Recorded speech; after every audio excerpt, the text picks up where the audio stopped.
مجھے بہت سی ایسی باتیں، ایسے بہت سے میسیجز آتے ہیں، وہ کہتے ہیں کہ ہم یہی اگر سوچنا شروع کر دیں تو ہم تو انزائٹی اور ڈپریشن کے پیشنٹس بن جائیں۔ ہم اپنے گناہوں سے انزائٹی اور ڈپریشن کے پیشنٹس نہیں بنتے، اللہ تعالیٰ کو یاد کر کے اپنے گناہوں پر شرمندہ ہو کر اور رو کر ہم انزائٹی اور ڈپریشن کے پیشنٹس بن جائیں گے؟ وہ تو ہمیں سکون عطا کرے گا۔ یقیناً قلب کا سکون اللہ تعالیٰ کے ذکر میں ہے، اس کے علاوہ سکون کہیں حاصل نہیں۔ اللہ رب العزت ہمارے سینوں کو، ہمارے دلوں کو سکینت عطا فرمائے۔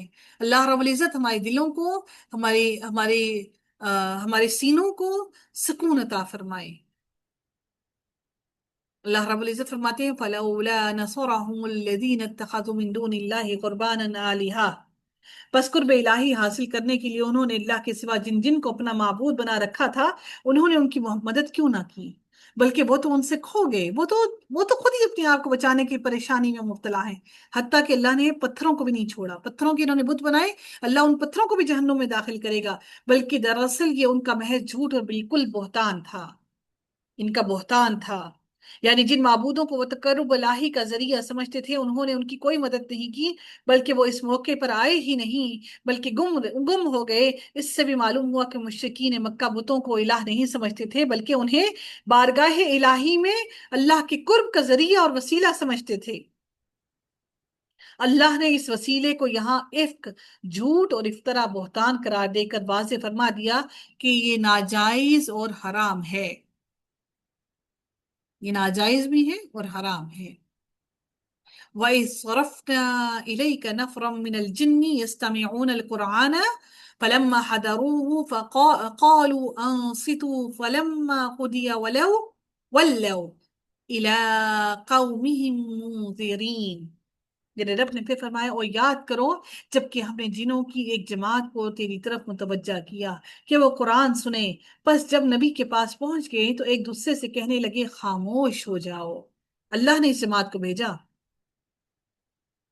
صحیح مسلم کی روایت سے معلوم ہوتا ہے کہ یہ واقعہ مکہ کے قریب نخلا وادی میں پیش آیا تھا۔ کون سی وادی میں؟ نخلا کی وادی میں، جہاں آپ صلی اللہ علیہ وسلم صحابہ کرام کو اس فجر کی نماز پڑھا رہے تھے۔ جنوں کو تجسس تھا کہ آسمان پر ہم پر بہت زیادہ سختی کر دی گئی ہے، آسمان پر نہیں جا پا رہے۔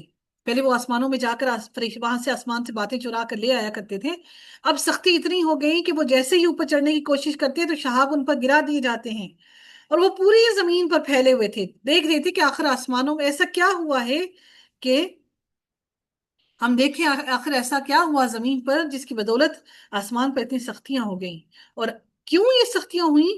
تاکہ وہ قرآن کی کوئی بات وہاں سے چرا نہ سکیں، اور وہ لوگوں کے سامنے یہ نہ بیان کر دیں کوئی اور بندہ کہ دیکھو مجھے بھی اس چیز کا علم ہے۔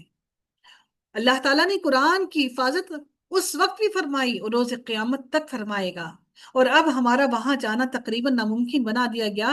کوئی بہت ہی اہم واقعہ رونما ہوا ہے جس کے نتیجے میں ایسا ہوا ہے۔ پھر کیا ہوا؟ مشرق و مغرب کی اطراف میں جنوں کی ٹولیاں واقعے کا سراغ لگانے کے لیے پھیل گئی۔ انہی میں سے ایک ٹولی نے یہ قرآن سنا اور یہ بات سمجھ لی کہ نبی اکرم صلی اللہ علیہ وآلہ وسلم کو بعثت کا یہ واقعہ ہی ہم پر آسمان کی بندش کا سبب بنا ہے، اور جنوں کی یہ ٹولی آپ پر ایمان لے آئی، اور جا کر اپنی قوم کو انہوں نے یہی بات بتائی۔ بعض دیگر روایات سے معلوم ہوتا ہے کہ اس کے بعد آپ صلی اللہ علیہ وسلم جنوں کی دعوت پر ان کے ہاں بھی تشریف لے گئے اور انہیں جا کر اللہ کا پیغام سنایا، اور بہت مرتبہ جنوں کا وفد آپ صلی اللہ علیہ وسلم کی خدمت میں بھی حاضر ہوا اور نبی اکرم صلی اللہ علیہ وسلم سے دین کی باتیں سنتے تھے۔ اس سے ایک بات یہ بھی سمجھنے کو ملتی ہے کہ جنوں کا بھی دین ہے، شیطان بھی جن ہے۔ فَلَمَّا حَضَرُوهُ قَالُوا أَنصِتُوا فَلَمَّا قُضِيَ وَلَوْا إِلَىٰ قَوْمِهِمْ مُنذِرِينَ۔ اللہ تعالیٰ نے پھر کیا فرمایا؟ اللہ تعالیٰ نے فرمایا کہ پھر جب پڑھ کر ختم ہو گیا تو اپنی قوم کو خبردار کرنے کے لیے واپس لوٹ گئے۔ یعنی آپ صلی اللہ علیہ وسلم کی تلاوت قرآن جب مکمل ہو گئی تو وہ اپنی قوم کی طرف واپس لوٹ گئے، اور انہیں جا کر انہیں ڈرایا اپنی قوم کو کہ دیکھو قرآن میں یہ باتیں ہیں۔ قالوا، کہنے لگے، یا قومنا انا سمعنا کتابا انزل من بعد موسى مصدقا لما بين يديه يهدي الى الحق والى طريق مستقيم۔ کہنے لگے اے ہماری قوم، ہم نے یقیناً وہ کتاب سنی ہے جو موسیٰ علیہ السلام کے بعد نازل کی گئی۔ اس کا مطلب اس سے پہلے وہ حضرت موسیٰ علیہ السلام کے دین پر تھے، جو اپنے سے پہلی کتابوں کی تصدیق کرنے والی ہے، جو سچے دین اور راہ راست کی طرف رہنمائی کرتی ہے۔ انہوں نے واضح جا کر بتا دیا۔ مسلمانوں سے، انسانوں سے تو یہ جن بہتر نکلے، کوئی لڑائی جھگڑا نہیں کیا، جا کے فوراً انہوں نے بتایا۔ اور پھر انہوں نے مزید کیا کہا، یا قومنا اجیبوا داعی اللہ وآمنوا به یغفر لکم من ذنوبکم ویجرکم من عذاب علیم۔ اے ہماری قوم، اللہ، انہوں نے پھر مزید کیا کہا، اے ہماری قوم، اللہ کے بلانے والے کا کہا مانو، اس پر ایمان لاؤ۔ یہ جنہوں نے اپنی قوم کو نبی اکرم صلی اللہ علیہ وآلہ وسلم کی رسالت پر ایمان لانے کی دعوت دی۔ اس سے پہلے قرآن کریم کے متعلق بتلایا کہ یہ تورات کے بعد ایک اور آسمانی کتاب ہے جو سچے دین اور صراط مستقیم کی طرف رہنمائی کرتی ہے۔ تو اللہ تمہارے گناہ بخش دے گا اور تمہیں المناک عذاب سے بچا لے گا، دردناک جو عذاب ہے اس عذاب سے بچا لے گا۔ یہ ایمان لانے کے وہ فائدے بتائے جو آخرت میں انہیں حاصل ہوں گے، یعنی جن بھی اس عذاب سے ڈرتے تھے، یعنی بعض گناہ معاف فرما دے گا، اور یہ وہ گناہ ہوں گے جن کا تعلق حقوق اللہ سے ہوگا۔ اللہ تعالیٰ اپنے حقوق معاف کر دے گا، لیکن اللہ تعالیٰ بندوں کے حقوق کو کبھی معاف نہیں کرے گا۔ اس لیے اپنے معاملات کو بندوں کے ساتھ درست کر لیجئے، کوئی فرق نہیں پڑتا، ہم جھک جائیں کوئی فرق نہیں پڑتا۔ یاد رکھیے، جو درخت پھلدار ہو وہ درخت کبھی کھڑا نہیں رہ سکتا، پھلدار درخت میں جھکاؤ ہوتا ہے۔ نبی اکرم صلی اللہ علیہ وسلم نے کہا کہ جس کی عزت میں کوئی کمی آ گئی، یعنی اس صبر کی بدولت کسی کی عزت میں کوئی اگر کمی آ گئی تو وہ روز قیامت مجھ سے اپنی وہ عزت لے لے۔ اللہ اکبر! کیا مطلب کہ آپ کی عزت میں کوئی کمی نہیں آتی، لیکن میرا رب راضی ہوگا، میرا رب جس کا روب طاری کر دے، میرا رب جس کو عزتیں عطا کرے، اس کو کوئی ذلیل کر نہیں سکتا۔ ساری عزتیں، ساری رحمتیں، ساری تعریفیں صرف میرے رب کے لیے ہیں، ہم کچھ نہیں، ہم کچھ نہیں۔ وَمَن لَا يُجِبْ دَاعِيَ اللَّهِ فَلَيْسَ بِمُعْجِزٍ فِي الْأَرْضِ وَلَيْسَ لَهُ مِن دُونِهِ أَوْلِيَاءُ أُولَئِكَ فِي ضَلَالٍ مُبِينٍ۔ میرے رب نے مزید اگلی آیت میں ارشاد فرمایا، اور جو شخص اللہ کے بلانے والے کا کہا نہ مانے گا، بس وہ زمین میں کہیں بھاگ کر اللہ کو عاجز نہیں کر سکتا۔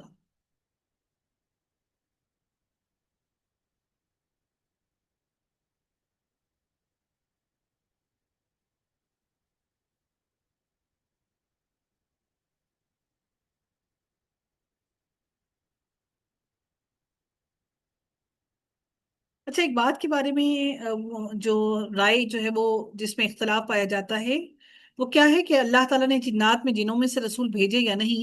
ظاہر آیات قرآنیہ سے یہی معلوم ہوتا ہے کہ جنات میں کوئی رسول نہیں ہوا، تمام انبیاء اور رسول انسانوں میں سے ہی آئے، جس طرح اللہ تعالیٰ نے سورہ نحل میں فرمایا، وَمَا أَرْسَلْنَا مِن قَبْلِكَ إِلَّا رِجَالًا نُوحِيَ إِلَيْهِمْ، کہ انسانوں میں سے ہی اللہ تعالیٰ نے ہم نے وہی جن پر کی۔ پھر اللہ تعالیٰ نے سورہ فرقان میں فرمایا، وَمَا أَرْسَلْنَا قَبْلِكَ مِنَ الْمُرْسَلِينَ إلا إنهم لا يأكلون الطعام ويمشون في الأسواق۔ ان آیات سے معلوم واضح ہوتا ہے کہ جتنے بھی رسول ہوئے ہیں وہ انسان تھے، اسی لیے رسول اللہ صلی اللہ علیہ وسلم جس طرح انسانوں کے لیے رسول تھے اور ہے، اسی طرح جنات کے رسول بھی آپ صلی اللہ علیہ وآلہ وسلم ہی ہیں، اور آپ صلی اللہ علیہ وآلہ وسلم کے پیغامات کو بھی جنات تک پہنچانے کا انتظام کیا گیا ہے، جیسا کہ قرآن کریم کی اس مقام سے ظاہر ہے کہ اللہ تعالیٰ نے یہاں یہ جنات آئے، انہوں نے قرآن مجید کو سنا اور پھر جا کر اپنی قوم میں سنایا۔ اللہ تعالیٰ جو اگلی آیت میں فرماتے ہیں، اور جو شخص اللہ کے بلانے کا کہا نہ مانے گا، بس وہ زمین میں کہیں بھاگ کر اللہ کو عاجز نہیں کر سکتا، یعنی ایسا نہیں ہو سکتا کہ وہ زمین کی وسعتوں میں اس طرح گم ہو جائے کہ اللہ کی گرفت میں نہ آ سکے، کہ اللہ تعالیٰ کی گرفت میں نہ آ سکے۔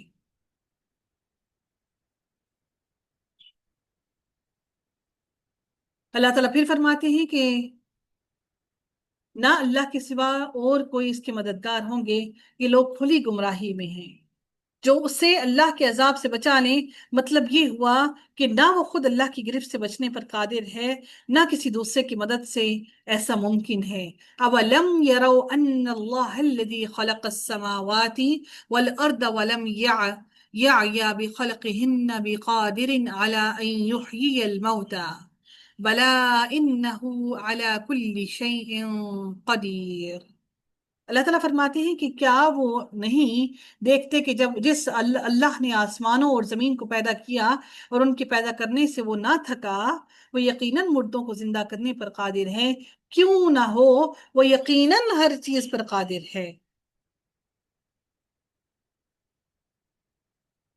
یعنی کیا انہوں نے نہیں جانا کہ جو اللہ آسمانوں اور زمین کو بنانے پیدا کرنے پر طاقت رکھتا ہے، جن کی وسعت اور جن کی وسعت کی، اور جو اللہ تعالیٰ نے اتنا بڑا بنا دیا کہ ہماری حد نگاہ وہاں تک نہیں پہنچ سکتی، اللہ تعالیٰ اس سے بھی نہیں تھکا، کیا وہ مردہ لوگوں کو دوبارہ زندہ کرنے سے تھک سکتا ہے؟ یقیناً وہ اس چیز پر بھی قادر ہے کہ اللہ تعالیٰ تمام مردہ کو دوبارہ سے زندہ کرنے پر قادر ہے۔ اللہ تعالیٰ ہر کام کرنے پر قادر ہے، اس کے لیے صرف اتنا کہہ دینا ہی کافی ہے، کن فیکون۔ لیکن میرے رب نے انسان کو اپنے ہاتھ سے تخلیق کیا، باقی تمام چیزوں کو اللہ تعالیٰ نے جنوں کو، فرشتوں کو، زمین اور آسمان کو، تمام کائنات کے لیے صرف اتنا کہہ دیا کن فیکون، تو وہ ہو گیا۔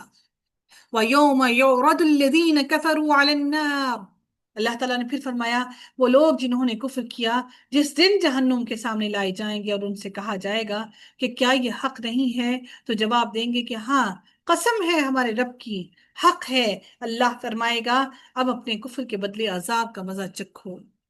قَالَ فَذُوقُوا الْعَذَابَ بِمَا كُنتُمْ تَكْفُرُونَ، اپنے کفر کے بدلے، اس لیے وہاں اعتراف ہی نہیں کریں گے، بلکہ اپنے اس اعتراف پر قسم کھا کر اعتراف کریں گے، لیکن اس وقت کا یہ اعتراف کوئی فائدہ نہ دے گا، کیونکہ مشاہدے کے بعد اعتراف کی کوئی حیثیت نہیں ہوتی۔ آنکھوں سے دیکھ لینے کے بعد اعتراف نہیں تو کیا انکار کریں گے؟ اس لیے کہ جب ماننے کا وقت تھا اس وقت مانا نہیں، یہ عذاب اسی کفر اور انکار کا بدلہ ہے جو اب تمہیں بھگتنا ہی بھگتنا ہے۔ اب آپ دیکھیں کہ جو سیلاب آیا ہے نا، کچھ لوگوں کے گھر تباہ ہو گئے، زیادہ تر لوگ مر گئے، تباہ ہو گئے، ان کے بچے فوت ہو گئے، پوری پوری فیملیز ختم ہو گئیں۔ وہیں پر کچھ لوگوں نے عورتوں کی ڈیڈ باڈیز دیکھی، اگر ان کے ہاتھوں میں زیور ہے، بازوؤں میں زیور ہے، وہ اتارنا شروع ہو گئے۔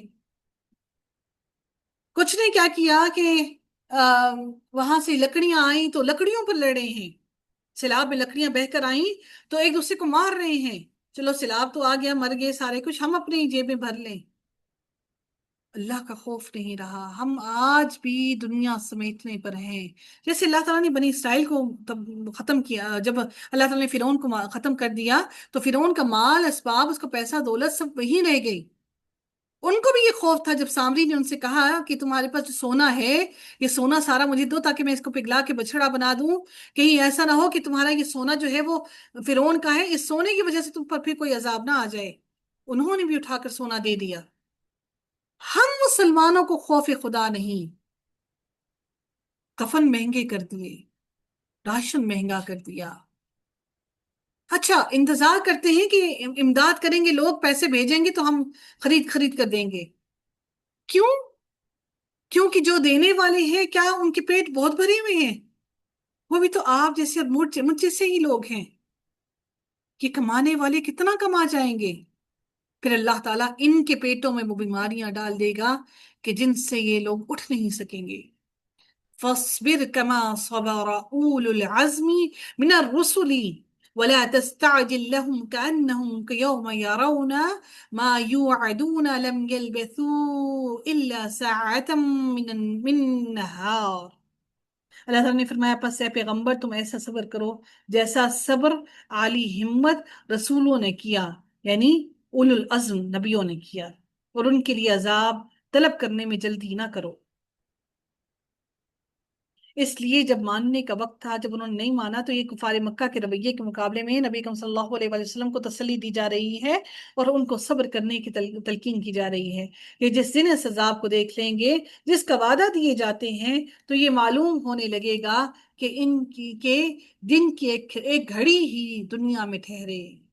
قیامت کی ہولناک عذاب دیکھنے کے بعد انہیں دنیا کی زندگی ایسے معلوم ہوگی جیسے دن کی صرف ایک گھڑی یہاں انہوں نے گزارا، اور کچھ لمحے انہوں نے دنیا میں گزارے، اور انہیں صرف دن کی گھڑی لگے گی۔ یہ ہے پیغام پہنچا، یعنی یہ پیغام، یہ نصیحت ان تک پہنچانا ہی صرف آپ کا کام ہے۔ پس بدکاروں کے سوا کوئی ہلاک نہ کیا جائے گا۔ فَهَلْ يُهْلَكُ إِلَّا الْقَوْمُ الْفَاسِقُونَ۔ اس آیت میں بھی اہل ایمان کے لیے خوشخبری اور حوصلہ ہے کہ ہلاکت، آخرت میں ہلاکت صرف اور صرف کن کی ہے؟ آخرت میں ہلاکت ان لوگوں کی ہے جو نافرمان ہیں۔ اللہ تعالیٰ نافرمانوں کو، فاسقوں کو آخرت میں، دنیا میں بھی ہلاک کرے گا، باعث عبرت بنائے گا، اور آخرت میں بھی میرا رب ان کو ہلاک کر دے گا اور رسوا بھی کرے گا۔ میرے رب سے دعا ہے کہ اللہ تعالیٰ ہم سب کو دنیا اور آخرت دونوں کی رسوائیوں سے محفوظ رکھے، اور میرا رب ہم سب سے راضی ہو جائے۔ ہماری گناہوں پر اللہ تعالیٰ دنیا میں بھی ہمارا مواخذہ نہ کرے، اپنی رحمتوں سے ہمیں معاف کر دے، اور آخرت میں بھی میرا رب ہمارے اعمال کو قبول کر کے اپنی رحمتوں سے، اپنی رحمتوں کے حصار میں ہمیں لے لے۔ اور روز قیامت جب کسی چیز کا سایہ نہ ہوگا تو میرے رب سے دعا ہے کہ اللہ تعالیٰ ہمیں اپنی عرش کے سائے تلے جگہ عطا فرمائے۔ وآخر دعوانا الحمد للہ رب العالمین، صلی اللہ تعالی علی خیرہ خلقہ اجمعین برحمتک یا ارحم الراحمین۔ سبحانک اللہم وبحمدک، نشہد ان لا الہ الا انت، نستغفرک ونتوب الیک۔ السلام علیکم ورحمۃ اللہ وبرکاتہ۔